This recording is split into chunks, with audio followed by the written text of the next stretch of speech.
too simple. I don't know if you watch any podcasts yourself, but are you in that space at all? I'm all sports podcasts. That's on me.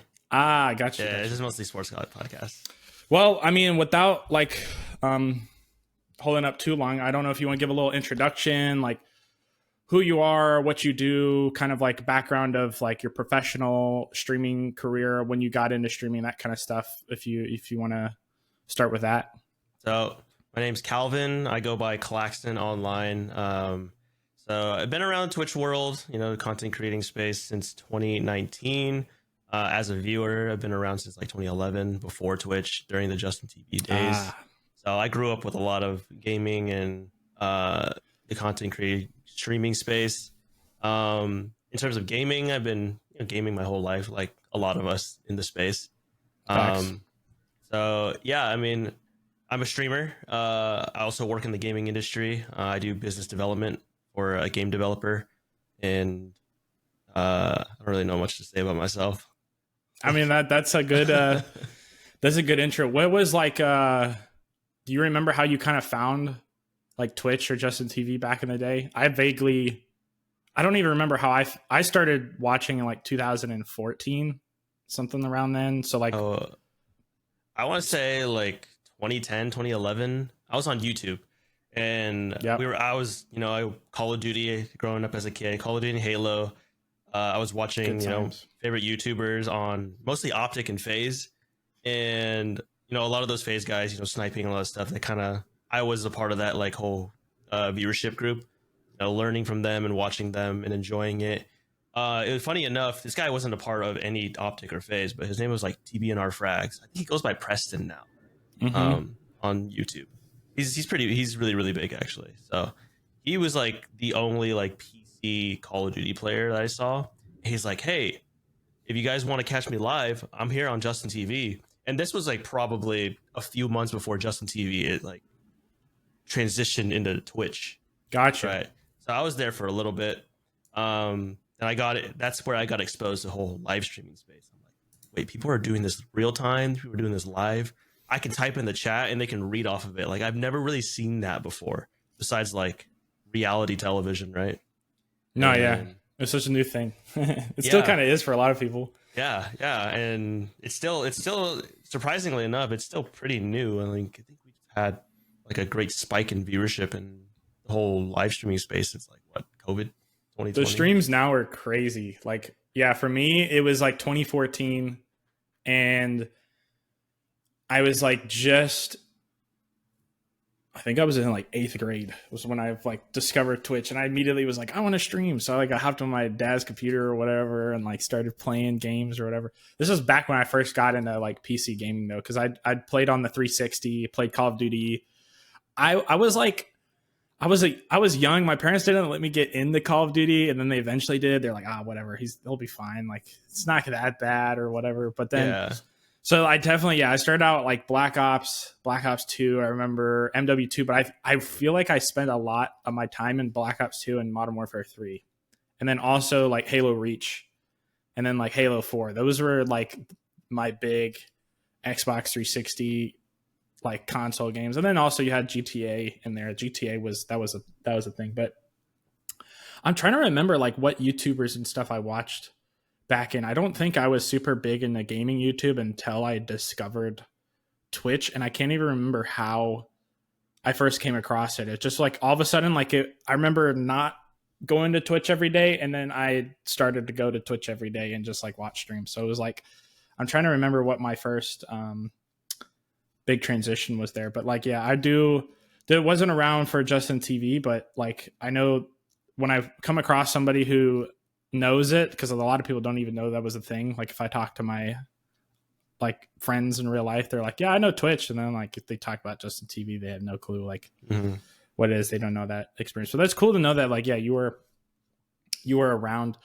What did you do any like competitive gaming back in the day for like Call of Duty or Halo, or were you just kind of for Black Ops 2 we did like local LANs here and there, but nothing like too seriously.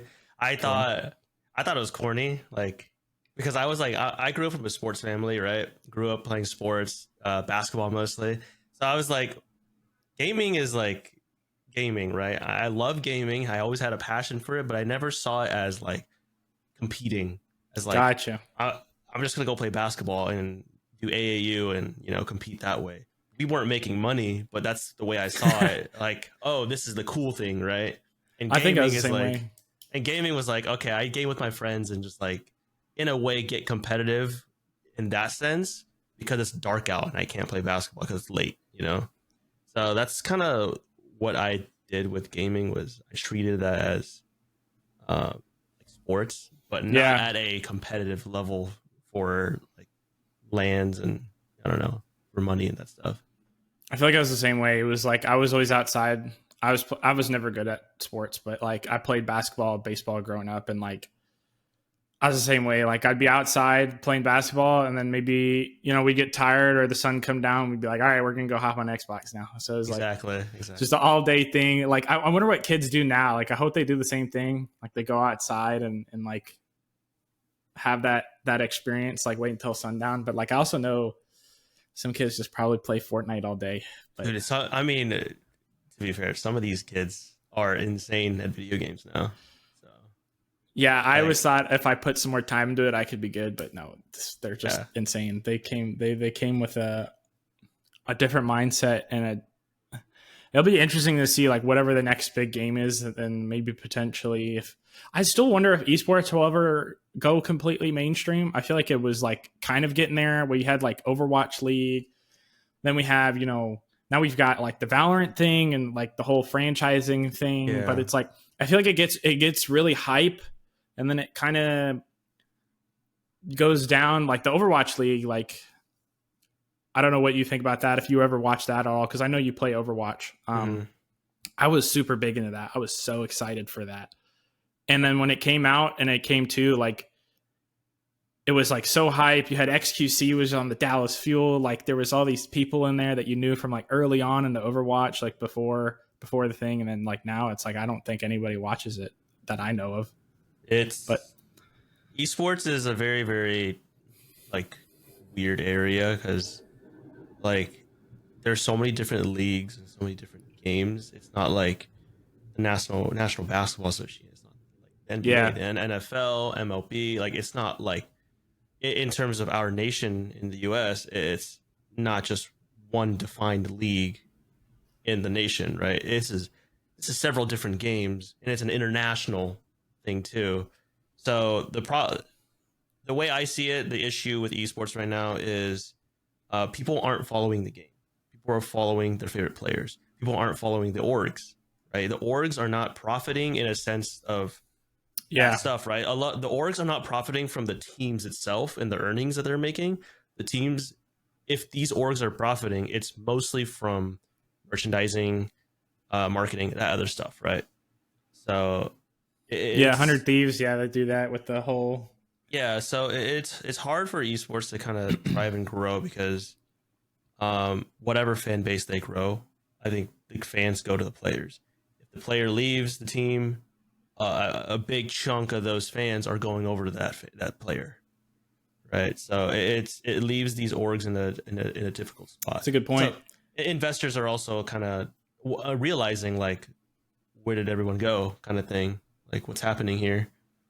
The thing with Overwatch League though, it was kind of odd. I didn't watch too much of it before, but a lot of it was so hype. I was so into it. Like this was like XQC is obviously one of the biggest streamers on the platform, but it was like back then it was like I remember watching him before kind of Overwatch League, and he was already like topping charts and stuff in the category, but it was like he wasn't 100,000 viewers yet. Like it wasn't that crazy yet. And then like Overwatch League, and just there were so many moments. There's also so many controversies he had early on, but my gosh, it was such a fun time. And it was like, I feel like that was the same experience I had when Valorant came along too.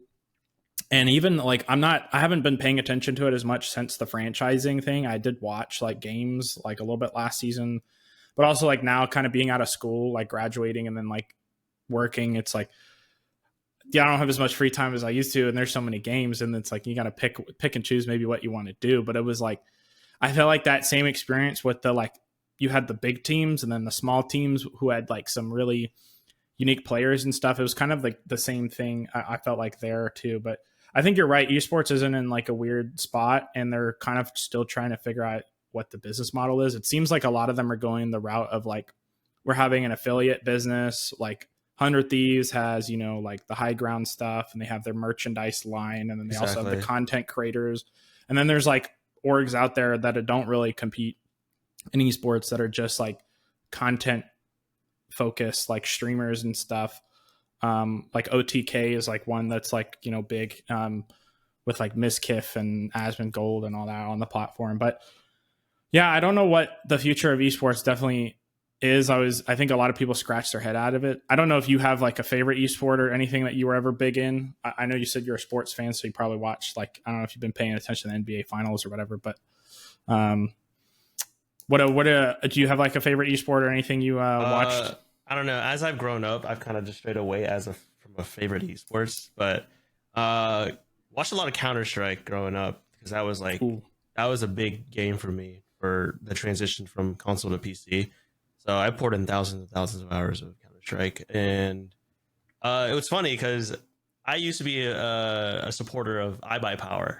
So iBUYPOWER was like up there to be like the number 2, number 1, you know, NA team. And Cloud9, obviously you got Shroud and Sean Garris. Yeah, that team. That was like the counterpart, right? I watched a little bit of it, like E-League and stuff. Yeah, back then, but like I didn't know what was going on. But like I was watching it, like, oh, this was cool. So yeah, so iBUYPOWER got disbanded for, you know, controversial reasons. Okay, I don't know the history there, but it's something with match fixing and all that stuff. And okay, yeah, gotcha. Yeah, so that happened. It's cool. I mean, it supported, like, mostly supported the NA teams. Being here in NA, right? Always got to support that. Didn't really have a specific like esports team that I supported though. Yeah. Gosh, man, the Counter-Strike was so. Oh man, I was so bad at that game. I wanted to actually like to go further on with like the whole esports part, right? Like obviously I mentioned earlier, like you know, fans will follow players and stuff. I think in terms of game and whatever, I think League of Legends or Valorant, so Riot, Valve are like the two entities right now that can actually like retain players within their esports. Yeah, I agree with that. And I wouldn't say it's like they're doing a proper business model. It's just more of like that fan base is really loyal to the game. And, you know, you got Counter-Strike, which is very huge in EU. It's more huge in EU in Latin America than NA, right? But I know Russia too. Yeah. Russia's big. And then you got Dota 2. We don't hear or see a lot of Dota 2, but international is big. That was my first game on PC, really. That and this other game called PlanetSide 2. Oh, I know PlanetSide 2. I love that game. That was so much fun. Yeah. That dude, I'm so kind of upset what happened with like Daybreak and then H1Z1 and that whole company. I still kind of scratch my head because there's just some IPs and stuff that they had from H1Z1 and then like PlanetSide where like I look back at it now and I'm like, if a large company came and kind of took the same idea, like this could probably succeed today if with some changes. Like now everything's wanting to be the next Fortnite, being a kind of a next platform game where you can do all sorts of stuff. But I was like, for the time, like I remember playing those games early on. Dota was one of my first games because I had my parents' friends or something. They had older kids and they were like, oh yeah, like they were playing PC games and I was just kind of just trying it out and they were like, yeah, you should try out Dota. So I played that a little bit. I didn't even know what League of Legends was at the time. This was probably like 2011, 2012. Right around the time League of Legends came out, yeah. Yeah, and it was like, that's when it was really picking up steam, but I tried Dota 2 first and then I got sucked into World of Warcraft after that. But it was like for 10 years. But it was a fun time. But yeah, gosh, like I don't know if have you ever played like H1Z1 or anything like that back in the day? I played a good amount of H1Z1. I watched more of it on Twitch. I had a really, really bad laptop back then. It could handle Counter-Strike, but that was it. Couldn't play H1Z1 very well. it wasn't an enjoyable experience for me, so I ended up watching more on Twitch. So me too. I had a crappy laptop that my dad refurbished it. He got it from like a trash can at work and was like, "Here you go." And I was like, "Oh my god, this is the best thing ever!" But I couldn't run like any game. Yeah, yeah. That's how you start out. Now, exactly. now you look at your setup and you're like, "Man, I got too many cords and screens and etc." That's a great thing about like PC setups and stuff like that. You collect it over the years. You kind of just improve your setup. People come over and they're like, "Oh my god, are you a streamer? Are you a etc." And I'm like, "Not really anymore, but like I kind of am for fun." But it's like I just accumulated this over like 10 years. Yeah. So you just kind of hoard stuff too. You never want to throw out like a cord or anything. But do you have a like I don't know, a favorite streamer or game you like to kind of like watch now? Favorite streamer. Probably have to be like Summit 1G. You know, I've kind of seen him play back in like 2012, 2013. I love some. You know, Counter-Strike through his years. His pro time. That was a good moment. Yeah, I mean, I think that's just like a solid, like I would say. I mean, I bounce around. I don't really watch a lot of like the big streamers now. I mean, I'll pop in. You know, being in the game industry. It's good to like go in and see like what is everything going like Kaisenat. I don't watch Kaisenat regularly, but watching his Elden Ring content was great, and kind of see like what all the fuss is about and how everyone's like reacting in their communities. So yeah. The new Twitch. It's that like the new people, the new era. Yeah, it is. It is so weird how like you would think that. I mean, Summit, like obviously, like everybody knows who that is, a lot of people, but there are people who just know Kai Cenat and like kind of this like new era of Twitch. And it's very interesting to just be like, I feel like you get, whenever you kind of join, you get, it's almost like a generational thing now with Twitch. Like you have the Justin TV people, some of whom are like still very popular. Like I'm pretty sure like Soda Poppin' is still like, was a big, like a streamer way back then, even on like a different platform, but obviously he's still streaming and doing well. But there's like now with the new people like Kai Cenat or like Jinxie, it's like, you know, they're a lot newer to the platform. Like some of them weren't streaming just even like 5 years ago, and like they're the top person on the platform. Yeah, like these guys probably came in like, you know, during COVID times, you know, in 2019, 2020, and that's kind of where Twitch saw a spike in viewership and everything, right? Obviously, we had the Fortnite era, and that blew it up to a larger scale, and then it carried on. So I think people started to see like what live streaming is, and I mean it's interesting to see the growth of it. Obviously, there's some ups and downs with live streaming, as anything does, right? But I mean, the way I see it is we're entering in this phase where television is kind of getting ruled out generation after generation. Now we're trying to see what's next, and kind of online is kind of on that like peak right now. Not really peak, but like on the top. Yeah, I think I don't know how much you watch of like Twitch news and stuff, but like, you know, I remember when like Twitch was like the only big platform for a while. They had the biggest market share. Then like YouTube, or like I remember when Amazon bought Twitch, and like I remember like YouTube gaming and YouTube Live, them trying to become a thing. And then there was like, now you've got Kick, which just has like a bunch of money behind it. But like, it's very interesting to see now like what Twitch and stuff is trying to do to stay on top of that and stay like relevant. Cause I had no clue how expensive it was. I don't know if you saw like I think they completely shut down Twitch in like Korea, like South Korea or something. Yeah. Korea. So I work for a Korean developer, so we do a lot of Twitch live streams and how to figure out like how to do it over there in Korea, because that's where headquarters is. So yeah, Twitch or Korea didn't want to renew the servers over there because Korea is trying to promote their own live stream service over there.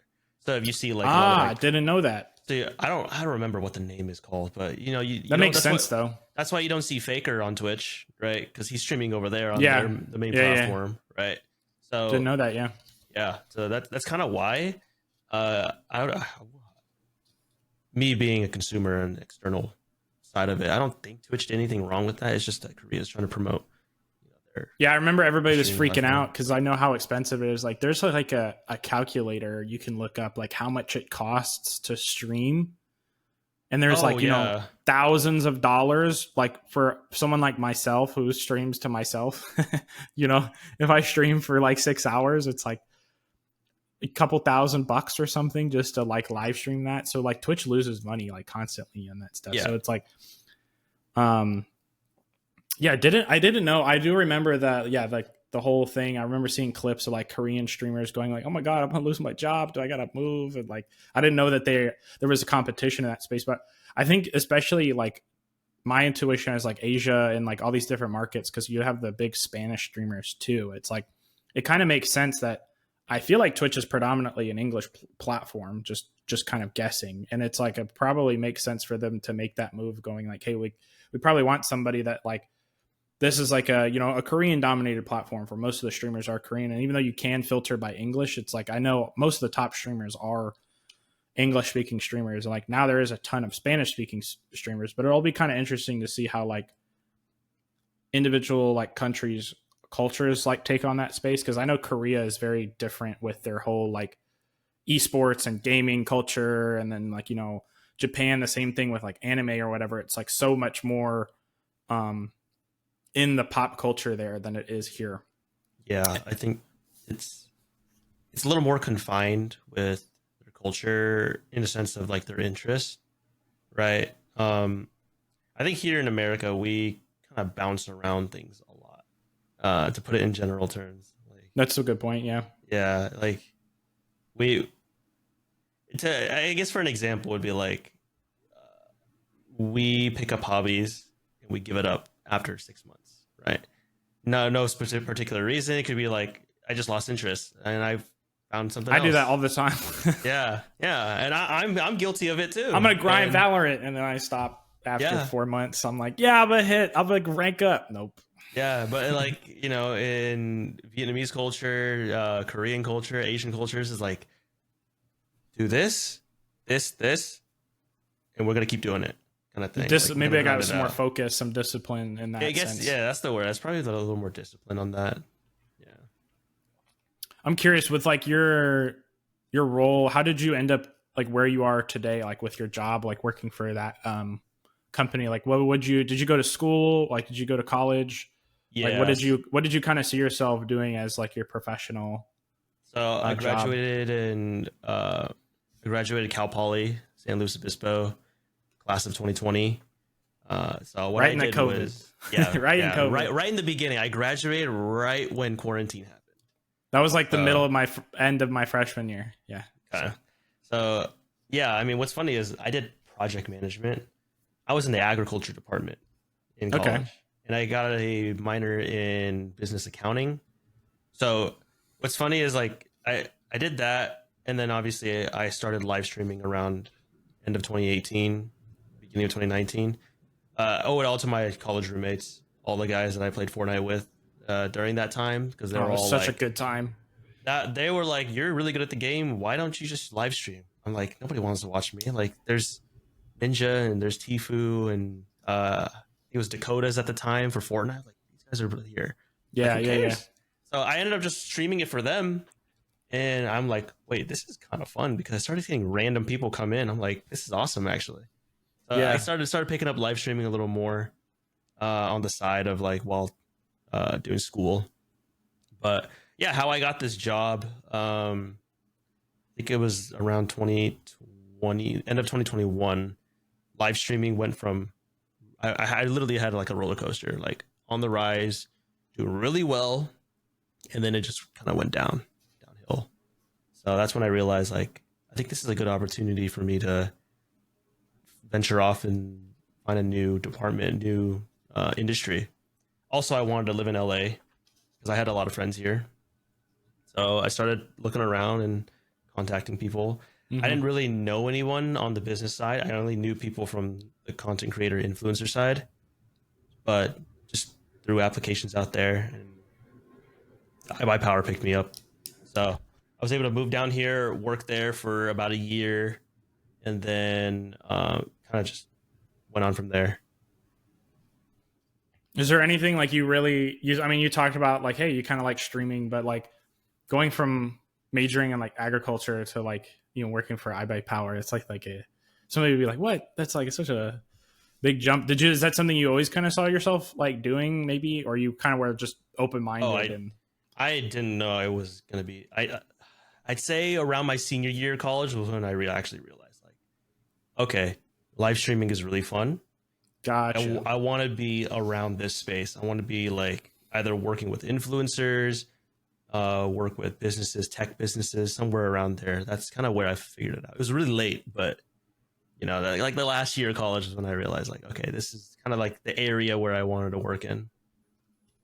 It's so hard, I feel like, to also get in like gaming and gaming adjacent businesses too. I think, I mean, you could kind of probably argue that for any industry, but like what I've just discovered is like if you wanted to go work for, you know, 100 Thieves or iBUYPOWER or even, you know, probably like Riot Games, like it really helps to, if you have like those like connections or something. Cause a lot of times I feel like you see job descriptions and they're like, hey, you want, you know, 5 years of experience or 1 to 2 years of experience, but they're like, we want like in a gaming business or like a gaming related business. And so um that's just like kind of what I've found from like looking, but I don't know how what your like experiences like was that, or like did the iBUYPOWER people kind of just were like, hey, like we see your talent and stuff, like we'd love to have you on the team.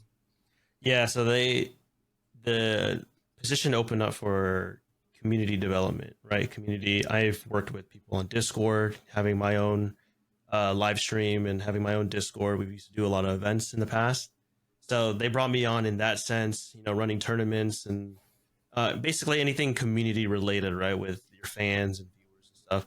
So that's kind of where they saw the interest in me. Mm-hmm. But I think the big thing with trying to tap into, you know, getting your foot through that door is connections, and whether that be through internships, you know, summer internships or temporary contracts. I think the big thing is, you know, connections. You don't Yeah. have you don't have to force yourself to be a likable person, but just be like, you know, somewhat in a leveled space with certain people. Just get along with people, and you never know that next person that even you say you don't like them, but they could help you out, and you end up being really good friends with them later on. No, yeah.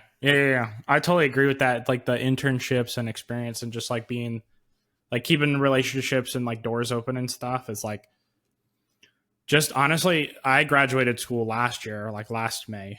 And then I went to go work for an ad agency, and it was like I interned there and then I stayed on like full time. And so that's like what I do now. But it was like totally like how I got the job was like I just happened to go to a thing that my teacher wanted to me to do at school. She was like, I'll give you extra credit, and I wasn't going to go because I didn't really need the extra credit. And then I was like, I'm not doing anything today, I'll go. And then that's kind of how I discovered it. So it was like it's the same way. It's like the advice I have now. I have people from my classes and or classmates and stuff that have been reaching out to me since then. They're like, hey, how did you like get to where you are? Because it's like it really is like I was like, hey, like you just gotta, you never know what's gonna, like I literally went to this thing I didn't want to go. I didn't like, I was like, nothing's gonna happen, whatever. Like I was just gonna go for the extra credit, and then it turned into something. So it was like when I was like looking for something, it like none of those opportunities that came up. But when I wasn't looking, it was like, hey, here you go. And it was like, hey, here's an in, like come be an intern. And I was like, oh yeah. So that's like how I did it. But it was like it is so weird how that works. It is kind of strange, but it is definitely like who you know. Kind of transitioning. So I know I discovered you, I think I want to say it was like 2019, maybe 2020, something like that, playing Battlefront. And so I want to ask, how big of a Star Wars fan are you? I'd say I was a pretty big Star Wars fan. I wasn't a diehard Star Wars fan, but like something I grew up on. I loved like the whole lore and, you know, mostly Old Republic kind of stuff. Okay. But, you know, my dad taking me to, you know, rerun cinemas of the prequels and Cool. original trilogy. That's kind of what struck it.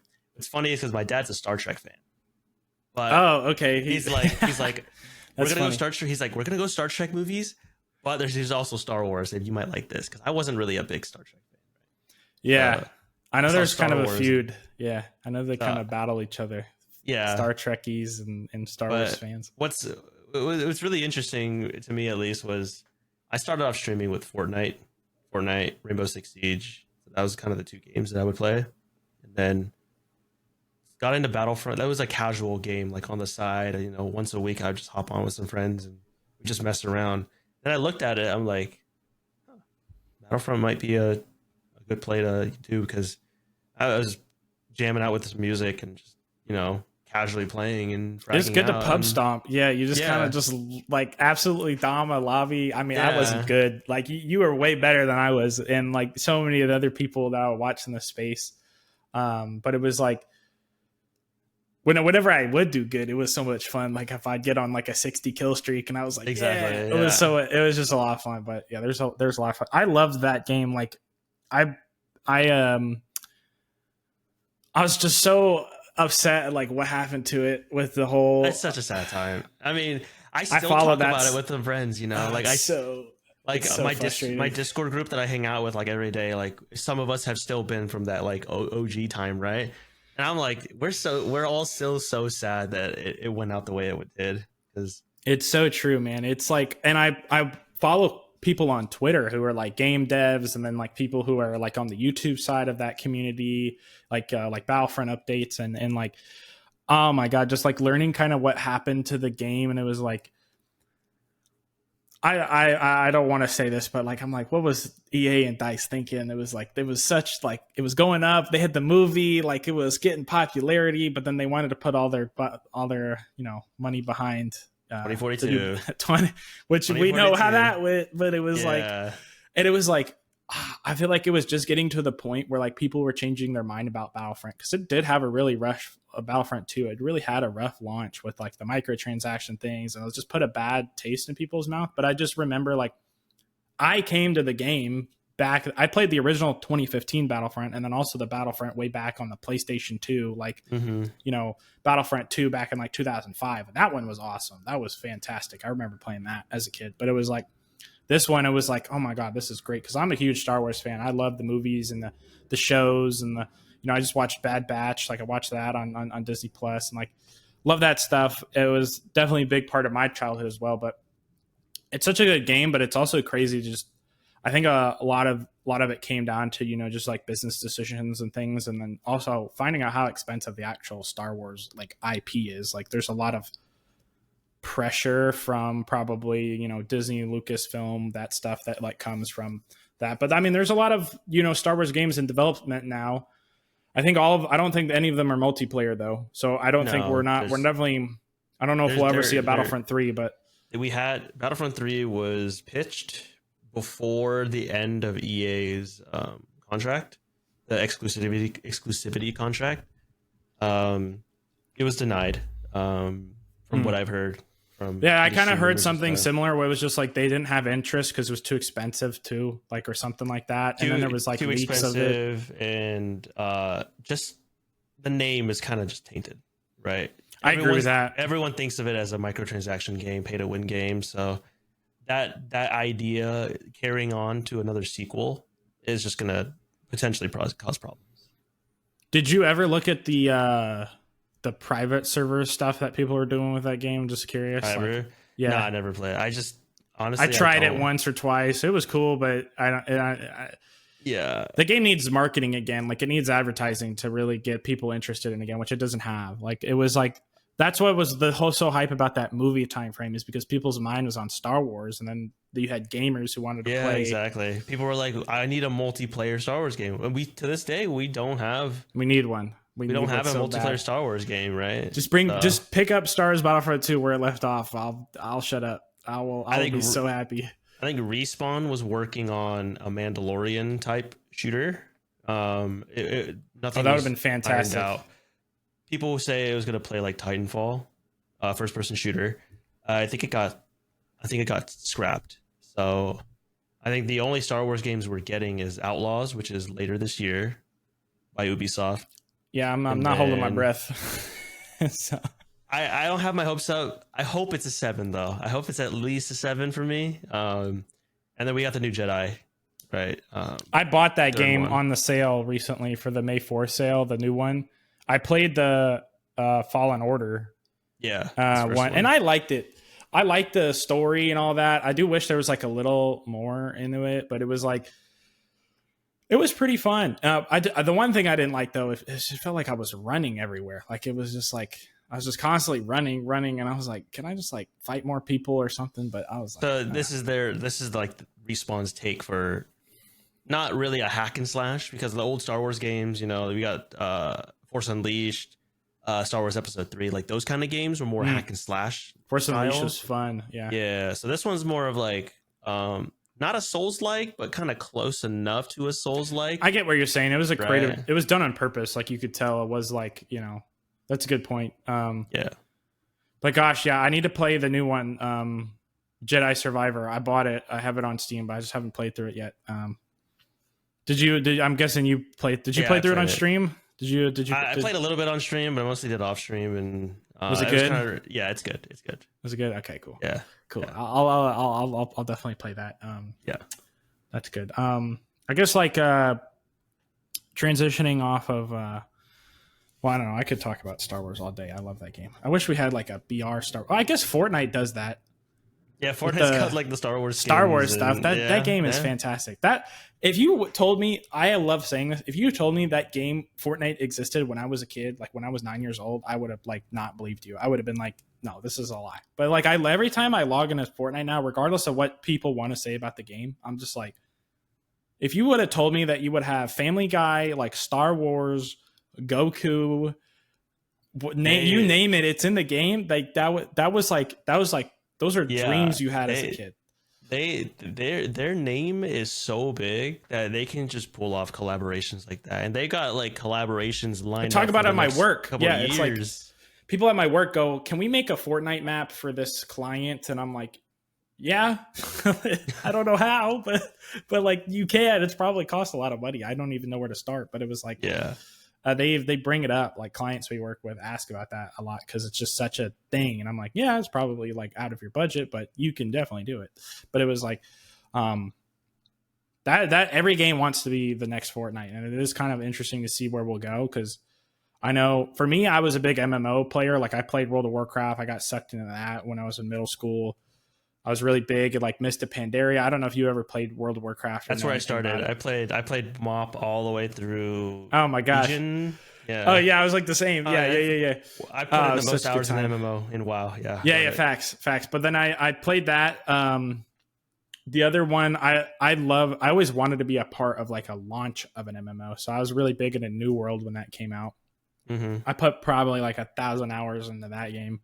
But I haven't touched it in a while. But that was a fun time, even though the game was like needed a lot of work. There was a lot of issues, but it was just fun because like the people I played with a lot of like H1Z1 people, and some I was on like with some streamers, like in a like a company with some streamers and stuff, and that was a fun time. But man, like MMOs are. I don't know if you were ever into any other ones. Like I played a little bit of Destiny, but I feel like I need like a new one. Like I need something new. And I know Riot was working on one that they kind of gutted for now. Like they're like, hey, they scrapped it and they're restarting. So yeah. Yeah. The guy that was running that, I've been paying attention to it. He went and started like another Ghost Crawler was his name. Went and started like a new what you call it, game company that he's gonna, game studio, that's the term I was looking for. But it was like, man, I know like Riot's the one that could do it right, you know, like, because I don't know have they ever had a flop. I don't really know, but their flops have been the indie games, not like total flops, but have not done well. I think the thing with Riot, their community is very like, they're diehard. That's the thing they got going for them. People are within that ecosystem. If you're you play League of Legends, you're only gonna love League of Legends, Valorant. Like that's a Riot ecosystem. Spend too much money on Valorant skins. Yeah, I mean, I spent too much money on Valorant skins and League of Legends skins. I played a ton I hate that you can see how much. There's a thing you can see how much you spent, and my friends and I, we whip it out every now and then. We're like, oh my god, what was we doing? Yeah. I'm like, yep. We don't even play that. We haven't played the game in like 6 months, but we're like, yeah, we spent a couple $100 here. It's like, yeah. And I know people have spent thousands on it, but it's the same thing. Like, yeah, it's that they're really lucky to have a very, very loyal player base. Do you think like free to play is the way to go with like cosmetics and all that? Like, do you think that's kind of like the model, the successful gaming model? That's kind of what maybe live service games or whatever. But yeah, it's what the trend is right now. A lot of games are transitioning. Even a lot of games that have been paid in the past are transitioning to free to play. Right, you got Destiny 2 that had a paywall. At launch. I bought that. You can't even. You know what? I watched a Game Ranks video just the other day where it was talking about you can't even play the OG Destiny 2 campaign that was at launch. Right, like the Red Legion or whatever it was. I paid $110 for the game to get that in the first season. Like I was so hyped. I love Destiny, but it was on PlayStation. Yeah. And I played it. My brother had a PS4. I was so excited. I was like, I love Bungie. Like, let's go. I was so happy. And I was like, it's coming to PC. I was so excited. Yeah. Game free to play. Can't even play that anymore. It's like, what? I think I played the campaign probably in December. I didn't finish it, but I played a little bit. I was like, where's Cade? Yeah. Oh my God. Oh, so that happened to him. I mean, spoilers. All right. RIP. Yeah, it happened years ago. Don't worry about it. But I'm like, they changed the campaign to where he's already there, right? In the first campaign, when the game launched, you're with him, right? So then now the new campaign is different. I'm like, damn, this is what it is now. Gosh, I kind of hate that. Like, you pay for something, and even if it goes free to play, but like they say they removed it due to the game being so big. Yeah. And then they're like, Game Ranks is like their description for it was like, well, they compared a bunch of other games where like you can still go back and play the old content. Like World of Warcraft, for example, you can still go back and play classic WoW, and they even have classic WoW now. So it's like, I don't know about that. Bungie also, I know Destiny just had a lot of issues where you're like, is this game actually going to go? Is this game going to end? Is it going to go bankrupt? Because they've had super big content droughts or whatever. It somehow always does okay. But that's the thing with like live service games is you run into a content drought, you run into this, revenue goes down or something, and it's like you need the people there, but then the game also has to be making money, and it's just kind of this live service infinite loop. Live service games are very expensive. This infinite loop of like wanting to always make the next thing. Overwatch, I think, suffered from that from Overwatch 2. I loved Overwatch. I think I really played. I think I started in like season 3 of Overwatch 1. Maybe end of season 2, but season 3, and then I played for a while. I think I was never really back when the game was really popular back then, but it was like in an early Overwatch league. I think I was no better than like Plat, but it was like, I thought I was the shit playing Hanzo or something, but it was like so fun.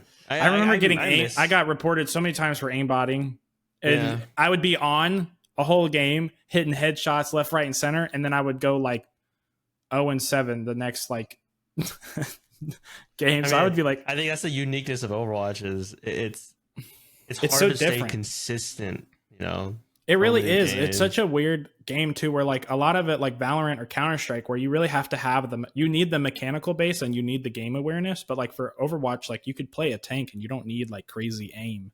You don't need it. It's more of a game awareness. Yeah, it's not a true FPS. It's more of like it's a first person like arena like game. Not really arena, but that game thrives on more adaptation. Like understanding certain character abilities and compositions, and thriving off of like how you can adapt to certain situations. What do you think keeps you playing Overwatch? I have it downloaded, but I haven't touched it in a while. The fact that, same with the Battlefront stuff, I could pub stomp with music blasting. Same with Overwatch, I can just blast music and still do well, right, and have fun. It's a pretty frustrating game, like as all competitive games are, but when I play like Counter-Strike and Valorant, like I need my full undivided attention. So that's kind of why I transitioned from Valorant to Overwatch.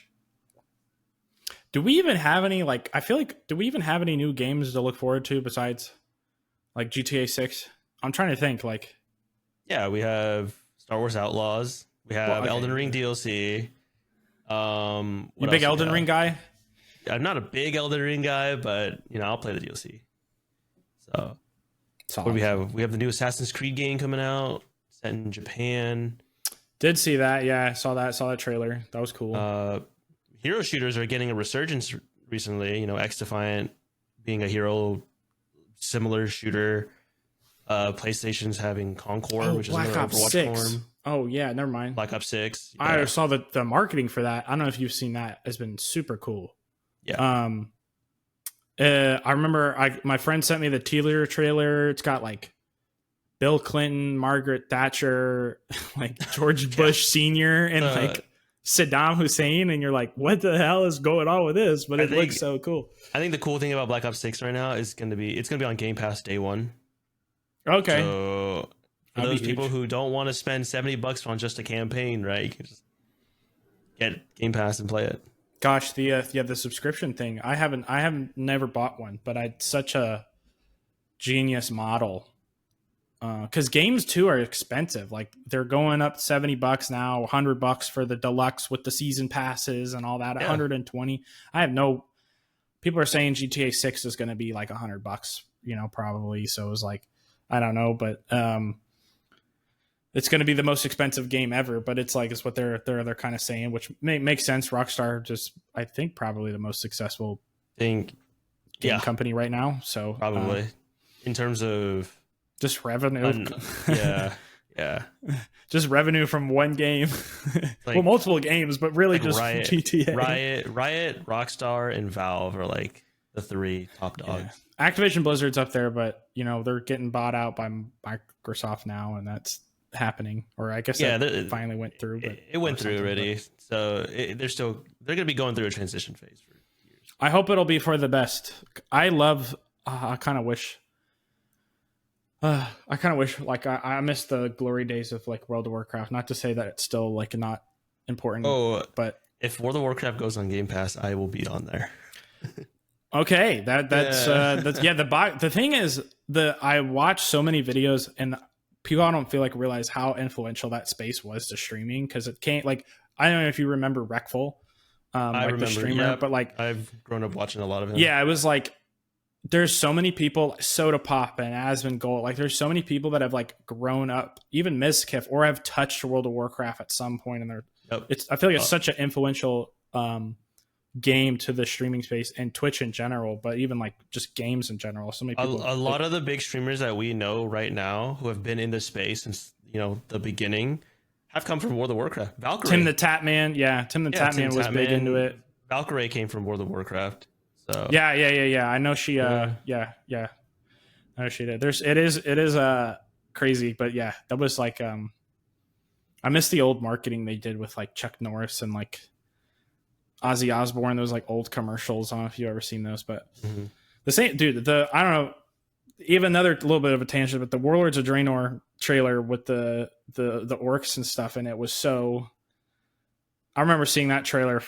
For months, that was so high. I was so excited for that expansion, but I could talk about WoW all the time. I haven't played it. I have not played the new expansion at all, which is first. I played Shadowlands a little bit, but I haven't really been into it super big. Pretty much since like Legion as well. I played it on and off,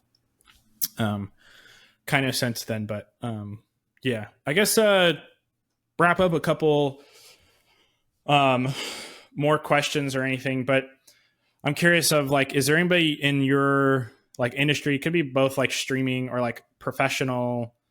Maybe you follow like an influencer. Maybe you like I don't know, read a book, like an influential book, or like a streamer, somebody's content like you really like, or just maybe as a professional mentor, even in like your career or something. Is there like anybody you really like look up to or get inspiration from, or like a few different people that you kind of like?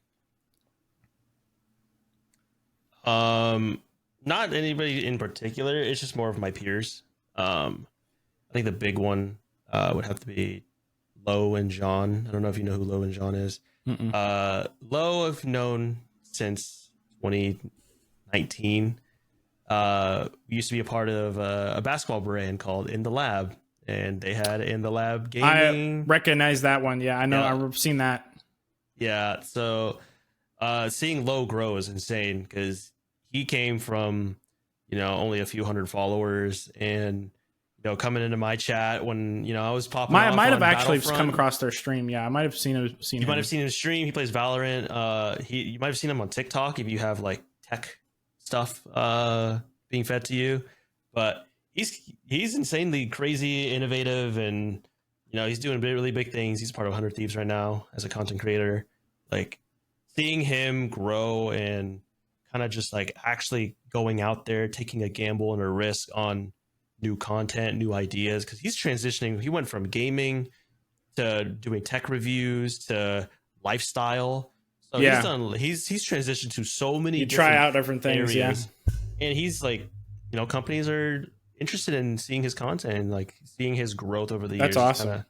It's more of my motivations fed off of seeing my peers thrive and succeed, and it makes me always as a self-reflective person always think like I need to get up and do something. Yeah, no, that's valuable. I think that's really valuable because it also, if you have like a relationship with somebody like that too, and you just see it like and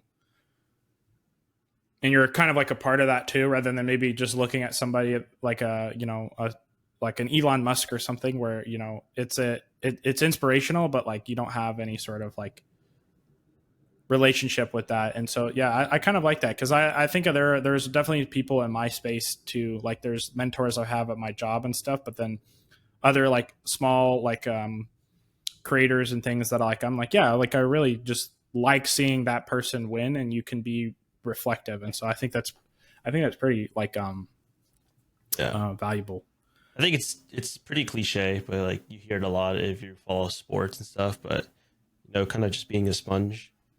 Even in a professional space, it's really key to have a good relationship with your manager, your people who've been in the space for a long time, because those are the people that have experience, right? And it's one thing to know a lot of things and have like educational background, but experience is always going to be the strongest key in any field of work, right? So doesn't hurt to ask questions, be a sponge, learn from people that have been in this space for a long time, because those are the people that will definitely help you out. I wouldn't have gotten my current job if it wasn't for my old manager. Me having a good relationship with him, him helping me out, and I ask questions where I can, even having lunch with them and talking about life and everything. Like you have a different perspective, of what someone's life or how their mind goes. And it's really key with kind of just growing as yourself. Yeah, it's like what we're doing right now. So exactly. But thanks. That's really good. I guess final last question. If you have any like advice to somebody who's like a student or just starting out in their career, or even like a small streamer or creator, like what's something piece of advice or any sort of thing that you've learned? I mean, you kind of just touched on it a little bit, but it was advice maybe you even give to like your younger self. What would you want to like kind of throw out there? Internships, connections.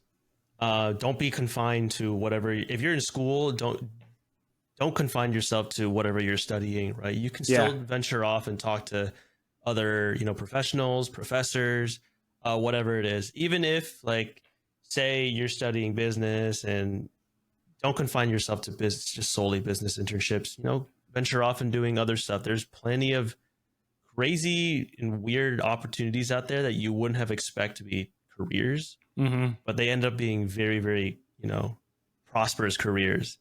So it's a matter of kind of just go out there, explore, and kind of, if you always doubt yourself, kind of know that, oh, I might not be qualified for this. Just apply. Why not? Because there's chances are whoever you speak to, whether it's a hiring manager or somebody over there, they might look at your credentials and be like, oh, maybe you might not be fit for this role, but we might have another role for you. So there's always that. That's idea. key. That's so key. I've heard that before, and like miss all the shots. It's so cliche. You miss all the shots you don't take. So exactly. It doesn't hurt to just throw it out there sometimes. No, it doesn't. I think that's pretty good stopping point. I don't know if you want to let people know where they can find you or shout out any of your socials or stream or anything. What you got going on? I mean, professional work is mostly behind closed doors, right? No, I was like, I don't know. You want to shout out your Twitter or something? But my Twitter is twitter.com/Klaxton, KLAXTON. Twitch is the same thing, twitch.tv/Klaxton. I play a variety of games, but stream around 3-4 times a week. Just try to have fun. Mostly Overwatch, FPS games, but I play a variety of games. So use your Prime sub. Yeah, facts. Prime subs. All right, thanks, man. I appreciate it. Thanks for your time. Yep. Thanks for having me.